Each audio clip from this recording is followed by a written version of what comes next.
In this film, a vacuum-assisted delivery will be demonstrated. This type of delivery is also known as a ventouse delivery.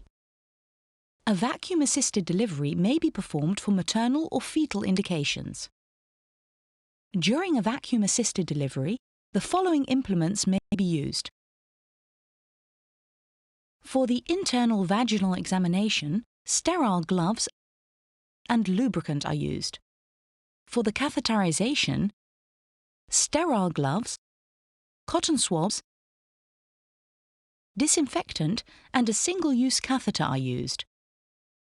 For the episiotomy, a syringe filled with local anesthetic and infiltration needle and either a Brown or Waldman episiotomy scissors are used. Gauze swabs may be useful in managing blood loss after performing the episiotomy. For the extraction of the fetus, a vacuum delivery device is used. And finally, for the clamping and cutting of the umbilical cord, 2 clamp forceps, a pair of scissors, and 1 plastic umbilical cord clamp are used. The clamping and cutting of the umbilical cord are not shown in this film, however. For a more detailed elaboration of this, refer to the course Management of the Third Stage of Labour. The mother is placed in the lithotomy position with her legs positioned in stirrups and her buttocks at the edge of the bed. The urethral orifice is disinfected by using the gauze swabs and disinfectant. Care is taken to spread the labia using the non-dominant hand. The labia majora are then disinfected, and subsequently the labia minora and the urethral orifice are disinfected. Care is also taken to ensure sterile technique is used. 1 gauze swab at a time is used, using 1 continuous motion, going from the urethral orifice towards the anus. It is then discarded. The urinary bladder is emptied using a single-use catheter. The pelvic diaphragm is anaesthetized with a local anesthetic in case the episiotomy needs to be performed. If epidural anesthesia is given, this is not necessary. Take note how the index and middle finger of the healthcare professional are placed into the vagina to keep the needle away from the fetal head. Also take note how the plunger is retracted before the anesthetic is injected to check for blood, which indicates that the needle is in a blood vessel. To prevent intravenous injection, the needle should be retracted and the maneuver repeated. The index and middle finger of the healthcare professional are lubricated, and the position and engagement of the fetal head is assessed by performing an internal examination. Based on these findings, the type of vacuum and the preferred type of cup can be determined. If the position of the head is unclear during an internal examination, an intrapartum ultrasound may be performed to confirm the fetal position. Take note that a fully dilated cervix and ruptured membranes are essential conditions that must be fulfilled before performing a vacuum-assisted delivery.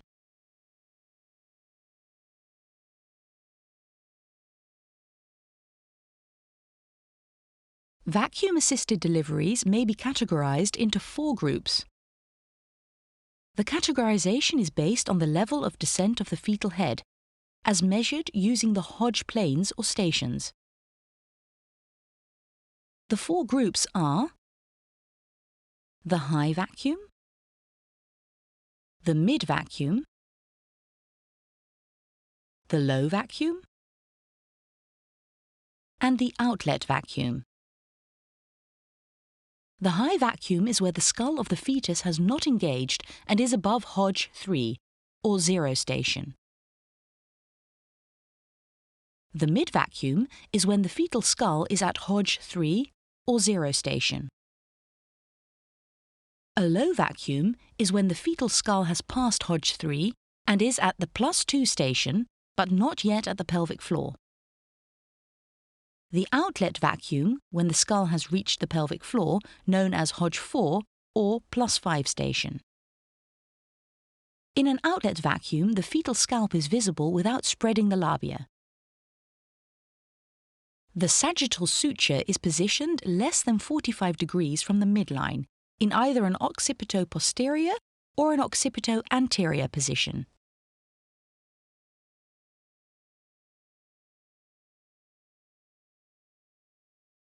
Take note of the vacuum delivery device with the rigid plastic cup that is placed onto the fetal skull,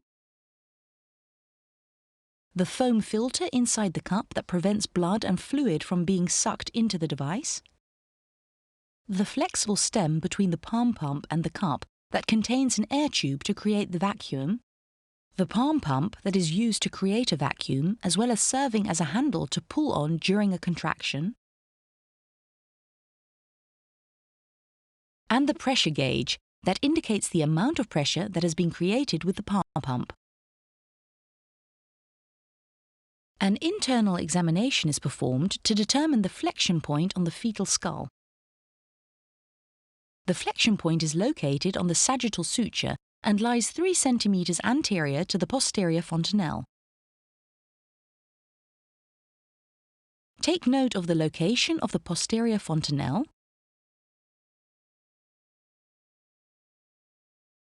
the sagittal suture, the anterior fontanelle, and the flexion point, 3 cm anterior to the posterior fontanelle.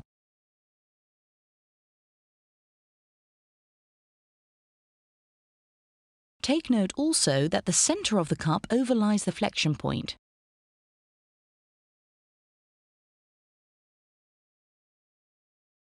And the brim of the cup almost reaches the posterior fontanelle. The cup is lubricated, inserted into the vagina sideways, while the non-dominant hand spreads the labia and pulls the perineum dorsally to create more space. And the cup is then placed onto the flexion point of the fetal skull. Care should be taken to avoid placement directly over the fontanelle. Correct placement will facilitate flexion, descent, and rotation of the fetal head when traction is applied, and will minimize injury to both the fetus and soft tissue of the birth canal. Take care to ascertain no maternal tissue is trapped between the fetal skull and the cup.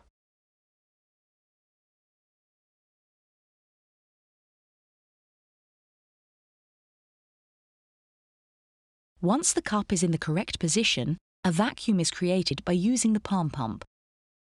The pressure is increased to approximately 600 mm of mercury or 0.8 bar to create an artificial caput succedaneum.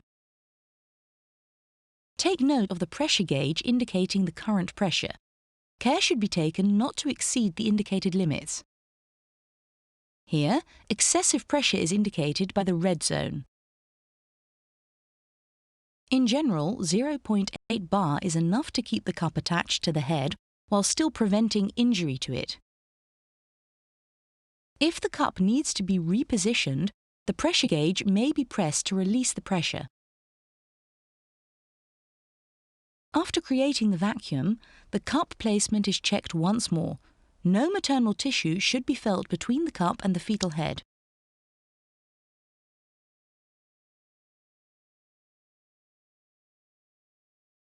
Once the vacuum has been created, the index and middle finger are placed on the fetal scalp,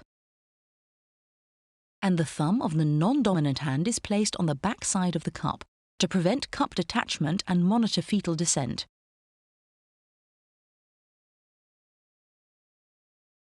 Traction is then applied with the dominant hand in the direction of the birth canal.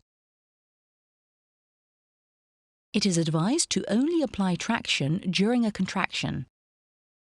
Sometimes additional hand pumps may be necessary to maintain adequate pressure.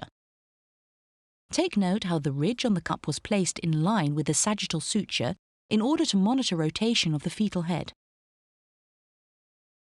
Care must be taken not to rock the vacuum delivery device sideways or to manually rotate the fetal head, since this may lead to injury of the fetal head and slipping of the cup. During the crowning of the head, an episiotomy may be performed, as is simulated here. Take note that to deliver the head it was first pulled caudally and is finally pulled in a caudoventral direction to follow the shape of the birth canal.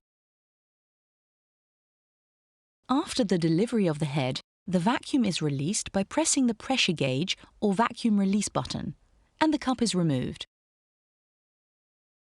Take note once more how the pressure gauge is pressed and the cup is removed. Care must be taken not to perform more than 3 pulls or to exceed a time of 20 minutes for a vacuum delivery. A forceps delivery, caesarean section, or even a symphysiotomy should then be considered. If the healthcare professional deems the chance of success to be low, it is advised to perform the vacuum-assisted delivery in the operating room in order to allow for a quick conversion to a caesarean section if necessary.